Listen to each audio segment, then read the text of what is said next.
আজ হলো শ্রাবণের তৃতীয় সোমবার। সবার মতন আমিও সংসারের মঙ্গল কামনায় শিব ঠাকুরের ব্রত করেছি।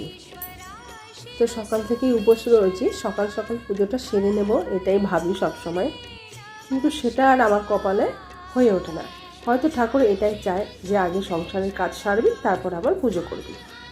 তাই সকাল থেকে যেগুলো কাজ থাকে, ছেলেকে স্কুলে পাঠানো, মেয়ে কলেজ যাবে তার সমস্ত কিছু জোগাড় যন্ত্র করে দেয়া, বাড়ির কর্তা কাজে বেরোবেন তার খাবার দাবার সমস্ত জোগাড় করে দেয়া, এই সমস্ত কিছু সেরে আস্তে আস্তে আমার বিকেল হয়ে যায়।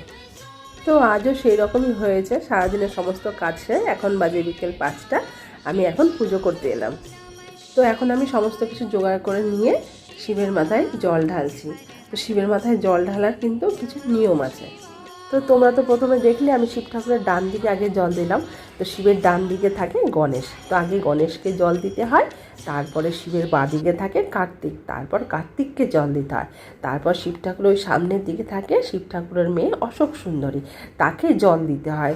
তাকে জল দেওয়ার পরে চার সাইডে মা পার্বতীর নামে জল ঘুরিয়ে দিয়ে তারপরে শিব ঠাকুরের মাথায় ওম নমঃ শিবায় বলে জল ঢালতে হয়। আমি এরকমই শুনেছি, তাই আমি এইভাবেই শিব ঠাকুরের মাথায় জল ঢালি।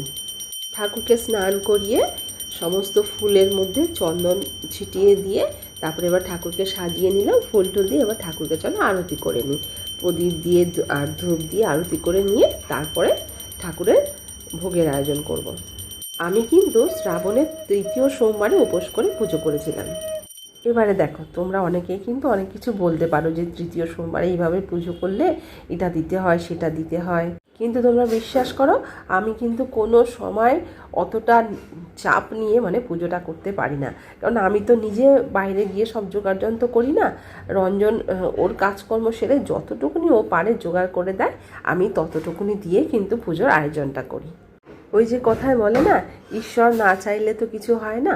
তো উনি যেইটুকখানি জোগাড়ের ব্যবস্থা করে দেন, সেইটুকখানি দিয়েই কিন্তু আমার মনে যেইটুক ভক্তি উনি দিয়েছেন সেই ভক্তিটুকুনি দিয়েই কিন্তু পুজোটা আমি করি। তো আজও ঈশ্বর যেইভাবে যতটুকুনি জোগাড় করে দিয়েছেন সেইটুকখানি দিয়ে আমি পুজো সারলাম। তো পুজো কেমন লাগলো তোমরা একটু জানিও, আর ঈশ্বরের কাছে একটাই কামনা করি সকলের যেন মঙ্গল হয়।